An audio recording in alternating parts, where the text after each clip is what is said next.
Hello et bienvenue à toi dans ce premier épisode de La vie en doré. Je suis Eva, ton amie pour les papotages qui font du bien, ta pote qui est là pour t'aider à avancer et peut-être que je te ferai rire, voire pleurer, mais surtout ce que j'aime c'est te faire réfléchir. Alors bienvenue à toi ma coco. Oui, j'ai décidé de t'appeler comme ça parce que même si en apparence on peut être dur et coriace, eh bien à l'intérieur, on est tendre et délicieux, et surtout, tu mérites qu'on pense à toi, de façon positive.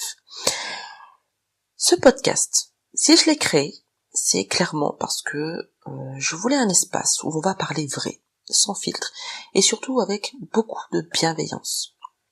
Parce que très souvent, on a tendance à se mettre la pression, à parler de soi de façon pas forcément très positive, et justement, j'aimerais casser ça pour te dire que on peut être gentil et bienveillant envers soi en fait. Parce que c'est en faisant ça que déjà on va casser certaines croyances et on va arriver plus facilement à ses objectifs. Et pour le premier épisode de ce podcast, j'aimerais qu'on s'attaque à un sujet qui revient chaque année et qui pour moi était une évidence, et c'est les résolutions de début d'année. Tu sais, ces fameuses résolutions où on dit clairement cette fois je vais perdre du poids. Cette fois, je vais lire les livres que j'ai achetés depuis X mois. Je vais monter mon business à 6 chiffres. Je vais avoir la vie parfaite d'ici mars ou avril ou mai. Toi-même, tu te rends compte que à chaque fois, tu as tendance à repousser certaines choses dont tu as envie. Et j'aimerais que tu prennes conscience que tu n'es pas seul. Tu n'es pas la seule personne à vivre ce genre de situation. J'ai moi-même vécu ce genre de choses et j'aimerais juste te dire que ce n'est pas de ta faute. Parce que clairement, on met tellement la barre haute par rapport à ces résolutions qu'on se rend pas compte de certaines erreurs qu'on fait concrètement. Et du coup, dans cet épisode, je voulais te montrer pourquoi ces fameuses résolutions, elles ne fonctionnent pas pour toi. Pourquoi, pour certains, forcément, ça réussit, et pourquoi pour toi non. Et pourquoi en même temps ce n'est pas grave. Parce que si tu ne réalises pas tes résolutions, et que, en même temps tu prends conscience de ça, au contraire, c'est une excellente nouvelle pour toi. Donc, si tu es prêt, on y va. Alors, les résolutions, parlons-en.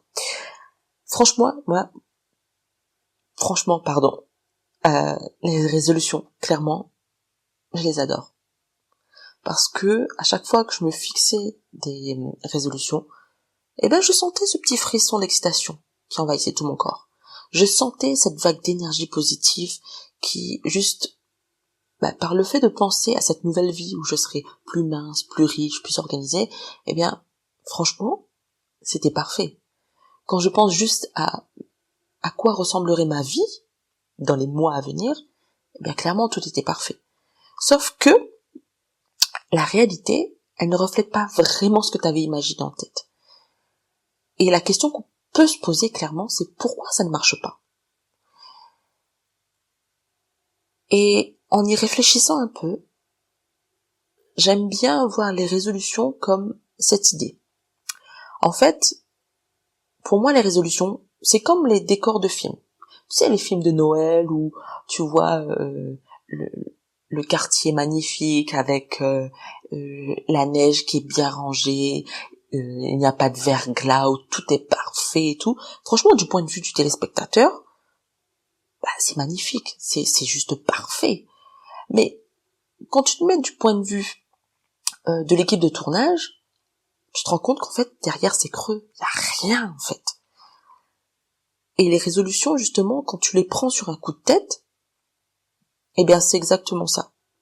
En fait, sans même t'en rendre compte, tes résolutions, elles sont énormément influencées par ce qu'il y a autour de toi, par ton environnement. Et je pense que t'as pas besoin d'aller chercher plus loin.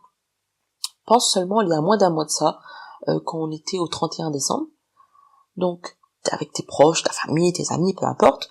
Donc, vous vous amusez, vous discutez, vous riez tous ensemble, et puis il y en a un dans le lot qui demande, ouais, mais c'est quoi tes résolutions pour cette année? Du coup, tout le monde, chacun son tour, dit clairement quelle serait sa résolution pour 2025. Et toi, sous le coup de la pression, tu te mets à improviser, à te dire, ouais, mais moi, je ferai du sport, ou je voyagerai. Sauf que à ce moment précis, la question qu'on peut se poser, c'est est-ce que ces résolutions-là viennent vraiment de toi? Est-ce que c'est vraiment ce que tu ressens? Est-ce que c'est vraiment ce que tu veux profondément? Et pendant des années, je pensais que c'était le cas. Alors qu'en fait, pas du tout. En fait, je prenais des résolutions parce que ça faisait bien. Ça faisait la femme qui était ambitieuse, qui était disciplinée. Et en gros, je me disais que, clairement, j'étais libre de faire ce que je veux. J'étais libre d'agir comme je voulais. Mais sans m'en rendre compte, il y avait toujours cette petite voix dans ma tête qui me disait comment me comporter face au monde, comment me comporter face à mes proches, face à mon entourage, sans forcément subir les critiques. Et quand je parle de critique, tu sais, c'est le genre de critique bienveillant que tes proches font, du style est-ce que t'as pas un peu grossi? Ou c'est pour quand les enfants? Ou c'est pour quand le mariage? Tu sais, ce genre de critique pas très constructive. Alors que toi, t'as juste une envie, c'est de les dire de quoi je me mêle en fait? Et justement, par rapport à ces critiques-là, sans même m'en rendre compte, je pensais toujours à la vie extérieure.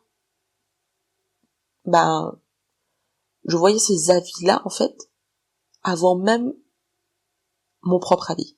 En gros, je plaçais ces avis extérieurs au-dessus des miennes. Et au final, je me rendais pas compte, justement, que ça ne marchait jamais. Parce que, justement, à la moindre difficulté, j'ai abandonné. Parce que, justement, ces résolutions n'étaient pas du tout alignées avec mes valeurs, elles n'étaient pas alignées avec mes envies, et encore moins avec ma réalité. Et pour te donner un exemple concret, moi, pendant 8 ans à peu près, je décidais à chaque 1er janvier de devenir une nouvelle version de moi-même. En gros, je me disais, cette année, je vais perdre mes 10 kilos en trop. Je vais faire du sport tous les matins pour être en bonne santé. Je vais être la reine de l'organisation pour avoir la vie que je veux avoir. Au point que je faisais des plannings. Mais pas le genre de planning à la cool, hein. Non, moi c'était vraiment des plannings où tout était millimétré. Genre lever à 6 heures du matin avec une morning routine, avec la méditation, la lecture, etc. Une séance de sport à 7 heures, un petit déjeuner healthy à 8 heures. Vraiment, c'était un planning en béton. Tellement en béton que je prenais carrément une semaine dessus pour être sûr que le planning était parfait. Sauf que devine quoi? À la première courbature que j'avais après la séance de sport, ou à la première grasse matinée imprévue, tout partait en vrille. Parce que, justement, j'étais trop exigeante envers moi-même, je me mettais une pression tellement énorme que quand je ne réussissais pas, justement, c'était la catastrophe. C'était le drame. Je me sentais nulle, incapable, et j'ai fini par perdre confiance en moi. Parce que d'un côté, je savais que j'étais capable de faire et d'accomplir des choses, voire de très grandes choses, mais, à contrario, les actions et les résultats ne suivaient pas. Et je me comparais tellement à ces personnes sur Instagram qui semblaient tout réussir, et surtout qui réussissaient, mais avec le sourire, que je me disais, mais si eux, on peut le faire, pourquoi pas moi? Et malheureusement, plus je me comparais à eux, plus je m'éloignais de mes propres envies. Parce que, justement, je ne m'écoutais plus. Du coup, j'entrais dans ce cercle vicieux où, au lieu d'être inspiré par ces personnes, de me dire que ces personnes-là peuvent devenir des mentors, je finissais par les envier au point de devenir jalouse. Alors, j'aimerais te raconter un peu mon histoire dans ma vie professionnelle. Quand j'ai commencé mon premier business dans le domaine du mariage, franchement, j'étais déterminée à réussir. Je voulais, à l'époque, aider les futurs mariés à organiser leur journée parfaite. Et pour ça, j'avais dépensé 1500 € en publicité Facebook, convaincue que ma formation en ligne allait cartonner. Résultat, j'ai fait une vente le 14 février. Et franchement, je me souviens encore de ce soir-là, parce que j'étais tellement heureuse, Et en plus, comme s'il ne suffisait pas, cette vente-là, elle tombe le jour de la Saint-Valentin. Donc je me disais, mais c'est un signe du destin. Parce que si quelqu'un a pu acheter mon offre ce jour-là précisément, c'est qu'il doit aimer ce que je fais.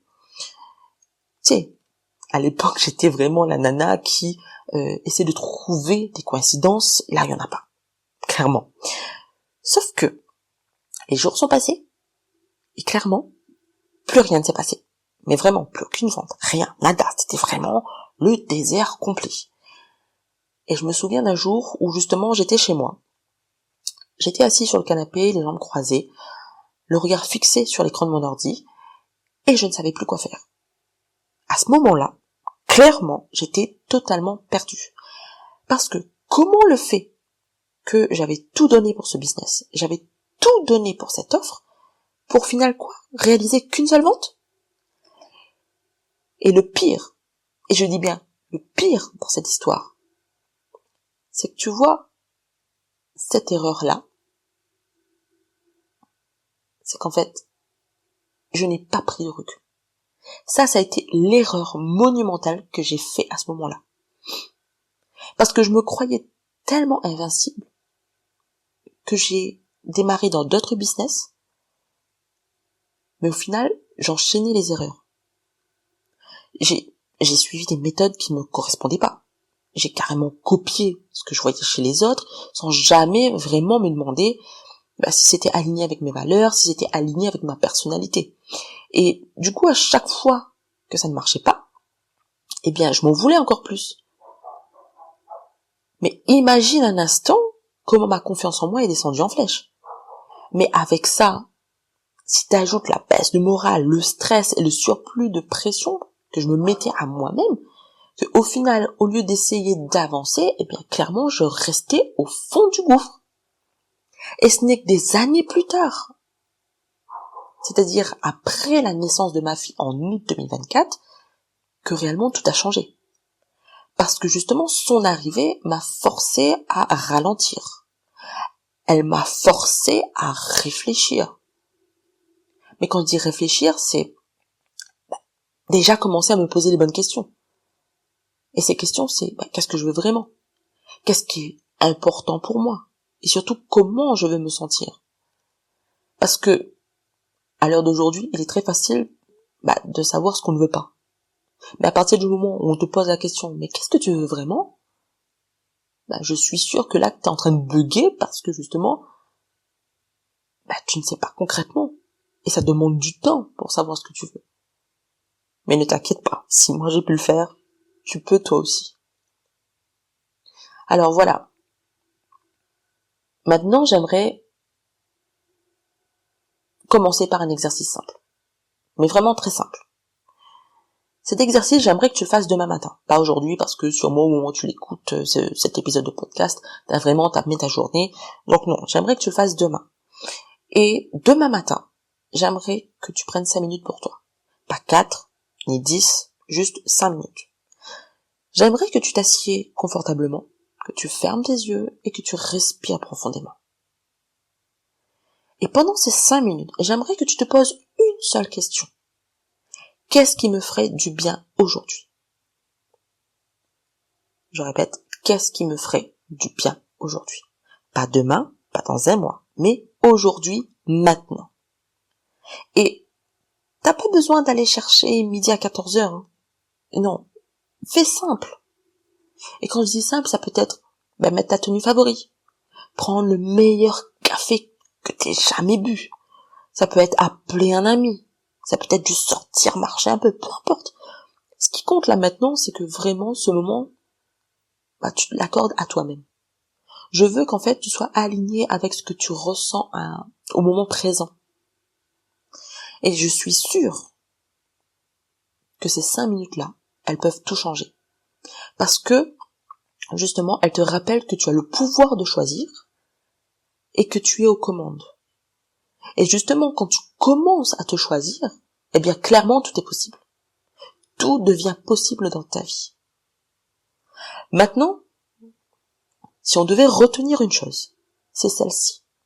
Et j'aimerais que tu l'écoutes bien ce que je vais te dire. Les résolutions, c'est surcoté. Je répète, les résolutions, c'est surcoté. En fait, les résolutions, clairement, c'est pas juste une liste que tu vas écrire le 31 décembre et qui, pouf, comme par magie, tout va changer. Ta vie va changer le 1er janvier. Non. Ce qui change vraiment, eh bien, c'est les actions concrètes que tu mets en place. Petit à petit et surtout tout au long de l'année. Et pour ça, je vais te donner un exemple de la vie quotidienne. Parce que tu vas très vite remarquer, j'aime beaucoup parler d'exemples simples pour que tu puisses comprendre en quoi je veux en venir. Et cet exemple, c'est comme par exemple vouloir se marier. On est d'accord qu'il ne suffit pas juste de décider de te marier pour que ça arrive comme par magie. Il faut poser les actions. Et poser ces actions, c'est déjà rencontrer la bonne personne. Ensuite, c'est construire une relation. Et ensuite, s'engager. Et dis-toi que les résolutions, c'est exactement pareil. Il suffit pas juste de les dire pour que ces résolutions se réalisent. Du coup, le changement, le vrai changement, elle vient de l'intérieur. Pas de l'extérieur, pas de la pression sociale, pas des tendances, pas de ton entourage. Elle vient de toi. Elle vient de tes décisions et de tes responsabilités.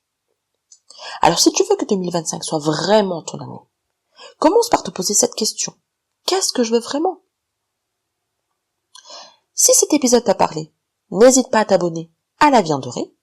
Chaque semaine, on va papoter, rire, réfléchir et surtout avancer ensemble. N'hésite pas à me rejoindre sur Instagram, c'est ton moment doré. Dis-moi quelle petite action tu vas prendre pour toi aujourd'hui. Merci de m'avoir écouté. Et j'aimerais que tu te souviennes d'une chose. Tu es déjà en train de devenir la meilleure version de toi-même. Et crois-moi, le meilleur est encore à venir. À très vite.